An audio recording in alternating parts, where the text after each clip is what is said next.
नमस्कार, मैं चंदन कुमार और आप देख रहे हैं देश भर के कर्मचारियों की भरोसेमंद आवाज अंगवानी। जैसा कि आपको पता, अभी बिहार में शिक्षकों के सामने रोज कुछ ना कुछ नई चुनौतियां आती रहती हैं और जिसको लेकर शिक्षक काफी परेशान भी रहते हैं। तो आजकल जो एक मसला जो शिक्षकों को परेशान किए हुए है वो है शिक्षा कोष पर जो उनको अपनी जानकारी अपडेट करनी होती है उसको लेकर, और खासकर जो महिला शिक्षिकाएं हैं उन को इस पर काफी परेशानियों का सामना करना पड़ रहा है। मान लीजिए जब नौकरी उन्होंने आवेदन में या जो उस समय फॉर्म होगा उसमें अपने मायके का पता दिया होगा, उसके बाद शादी हो गई तो बड़ा इस तरह के बहुत सारे सवाल आते हैं, फोन भी आते हैं कि आखिर उसमें कौन सा एड्रेस दिया जाए।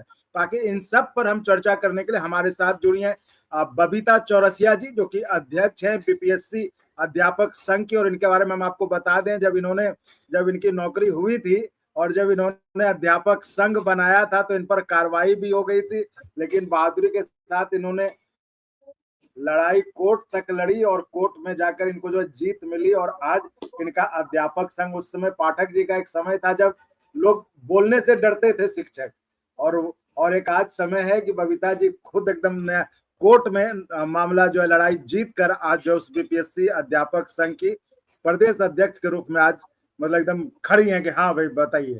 तो बबीता जी, बहुत स्वागत है आपका अंगवानी पर।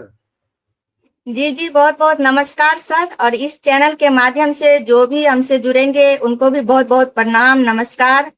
जी सर, आज एक मैटर है पूरे बिहार में जो ई शिक्षा कोष पर डोमिसाइल एंट्री करने की बात चल रही है। तो सर सबसे पहले मैं आपको बता दूं कि हम लोग बीपीएससी के द्वारा आज से 2.5 साल पहले हम लोगों की नियुक्ति हुई। तो उस स्थिति में जब बिहार सरकार, जब हम लोग फॉर्म भरे थे तो उस समय डोमिसाइल लिया गया था और अस्थाई पता के रूप में हम लोग ने अपना अस्थाई पता एंट्री किया और जहां हम लोग का अस्थाई निवास था वहां का हम लोगों ने डोमिसाइल लेके उसको एंट्री किया था। उसके बाद जो हम लोगों को नियुक्ति पत्र मिली उसमें भी अस्थाई निवास और वो डोमिसाइल का वेरिफिकेशन हुआ। जब भी सर्टिफिकेट वेरिफिकेशन के साथ साथ उस डोमिसाइल सर्टिफिकेट का भी वेरिफिकेशन हुआ। आज लगभग 2.5 साल बाद बिहार में जितने भी शिक्षक हैं सबको डोमिसाइल सर्टिफिकेट एंट्री करने की बात कही गई है। तो आपने बिल्कुल सही कहा, जो महिलाओं में ओह पोह की स्थिति है, क्योंकि महिलाएं हमेशा दोहरी जीवन जीती है, कभी ससुराल कभी मायका, हम लोग तो जानते ही हैं। उस परिस्थिति में मैं उन सभी महिलाओं को बताना चाहूंगी कि परेशान होने की कोई जरूरत नहीं है, क्योंकि पहले वो मायके में थी और उस समय उनको नियुक्ति पत्र मिली, उन्होंने फॉर्म फिल किया, एग्जाम दी, तो उस समय जो भी डोमिसाइल उन्होंने एंट्री किया वही डोमिसाइल उनको आज के समय में एंट्री करना है। और यह आवश्यक भी है ताकि एक डाटा एकत्रित हो सके जो कौन शिक्षक कहाँ के हैं और उनके डोमिसाइल में कौन सा सर्टिफिकेट लगा हुआ था। हो सकता है वो बिहार के बाहर के हैं, यूपी के हैं और बंगाल के हैं, बिहार के हैं और भिन्न भिन्न पंचायत के हैं। इससे यह भी डाटा एकत्रित हो जाएगा और सरकार को यह पता भी चल जाएगा कि कौन शिक्षक कितने दूर है। बहुत से महिला साथी थोड़ा डर गए हैं, जो स्थानांतरण की नीति सरकार लाने वाली है, में भी हो सकता है जो उनका स्थानांतरण मायके में कर दिया जाए।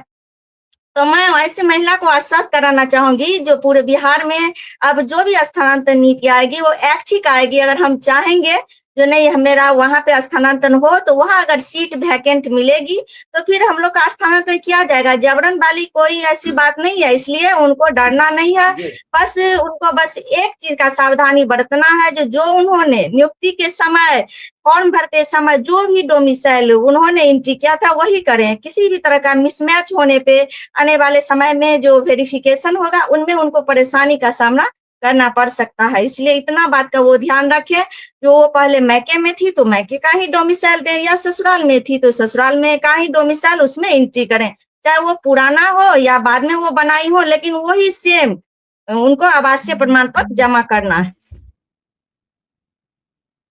अच्छा, मतलब आप ये कह रही हैं कि जो हमने उस समय जो मतलब जिस शिक्षिका ने भी उस समय जो दिया था अभी भी वही अपलोड करे, ये नहीं कि उस समय मायके का दे दिया और अभी शादी हो गई तो ससुराल का भी अपलोड कर दिया, तो वो दिक्कत हो सकता है ना। आप यही कह रहे हैं कि जो जी उस समय डाला जी था जी, एक ही निश्चित रूप। एड्रेस अभी रखिए, बाद में उसको देखा जाएगा और बाद में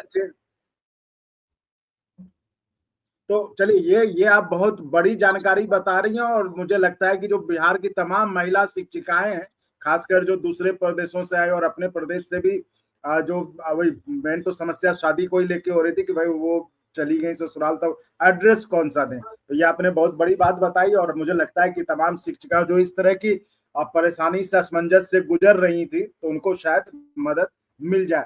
और कोई समस्या, चूंकि आप तो अध्यापक संघ की अध्यक्ष हैं, लड़ाकू हैं, आप नेता हैं, और आपने पाठक जी के समय लड़के जो है आपने अपने संघ को बचा लिया, मतलब बड़ी बात है। जब जब अच्छे अच्छे आपके जो है बड़े बड़े नेता थे, मर्द नेता तक, उस समय आप जो है लड़ गई, मोर्चा आपने ठान लिया और कोर्ट से जाकर जीत हासिल की, तो बहुत तारीफ की बात है। तो इसलिए कह आपके पास तो और भी फोन आते होंगे शिक्षकों के कि और भी परेशानियों को लेकर।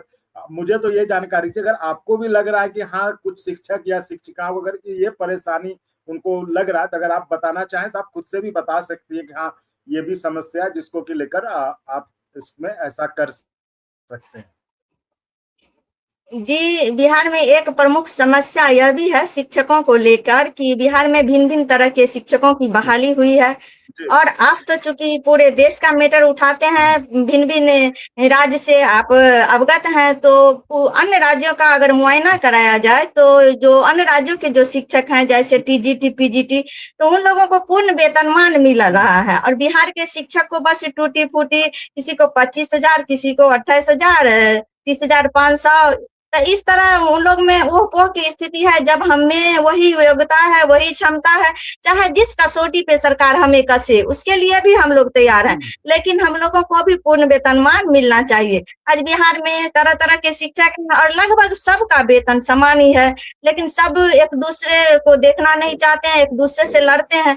तो हमारी यह हमेशा मांग रहती है, जो शिक्षकों के सम्मान को वापस किया जाए। चूंकि बीपीएससी से हम लोग आए हैं, तो हम लोग मांग मजबूती से इसलिए रखते हैं कि आपको बता दें, आज से लगभग 1999 और हम लगभग 1994 की बात आपको बता रहे हैं। उस समय बीपीएससी के द्वारा शिक्षक की बहाली हुई, और उन लोग को पूर्ण वेतनमान अभी भी मिलता आ रहा है। अब एक ही विद्यालय में, एक ही संस्था के द्वारा बहाल 2 तरह के शिक्षक हैं, किसी को आधा अधूरा और किसी को पूर्ण वेतनमान। अच्छा। तो ये देखने से थोड़ा-सा नेगेटिविटी शिक्षकों के मन में भी आती है। अगर किसी को लग रहा है जो शिक्षक योग्य नहीं है, तो उनको उस कसौटी पे कसिए, लेकिन उचित सम्मान देना चाहिए। अगर नेगेटिविटी शिक्षकों के मन में होगी, तो फिर वो कैसे गुणवत्तापूर्ण शिक्षा दे पाएँगे?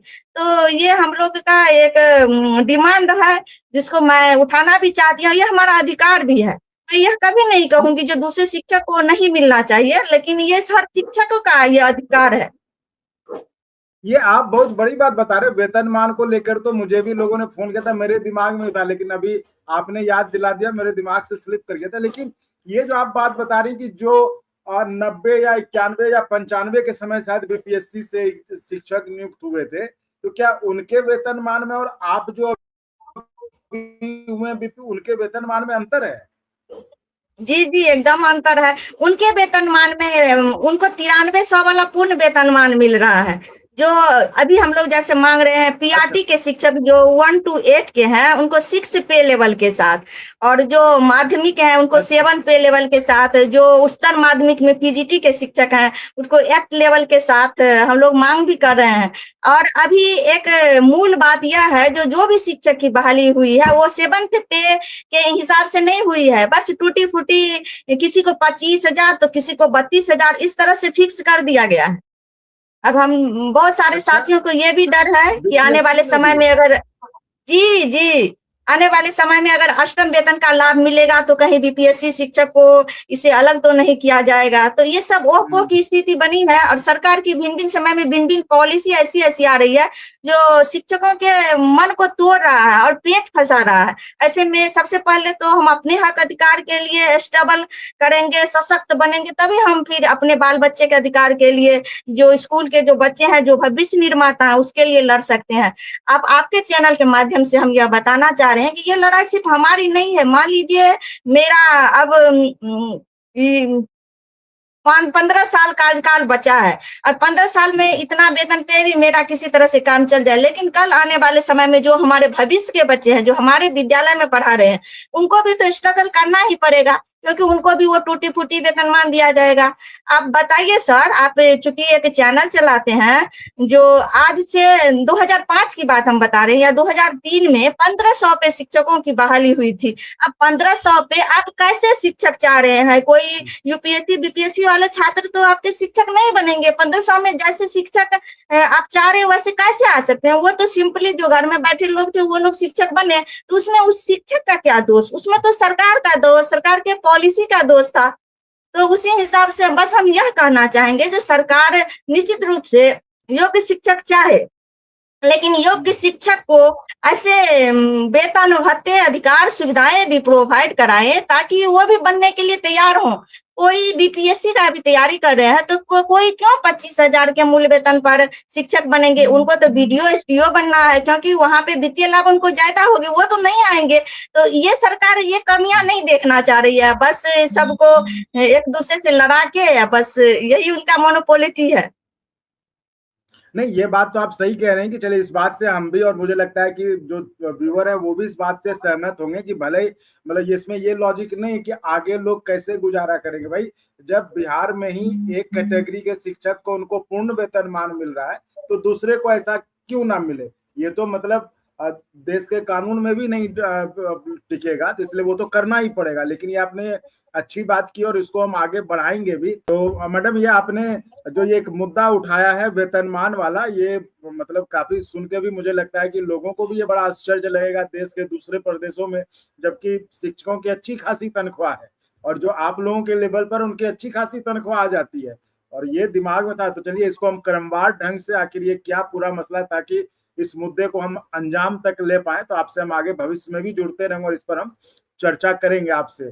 तो आप इस चर्चा में जुड़िए। आपका बहुत धन्यवाद मैडम, और उम्मीद करते हैं आगे भी हम जुड़ते रहेंगे। साथियों, आप भी इसी तरह चैनल को लाइक, शेयर, सब्सक्राइब करते रहें। बहुत बहुत धन्यवाद।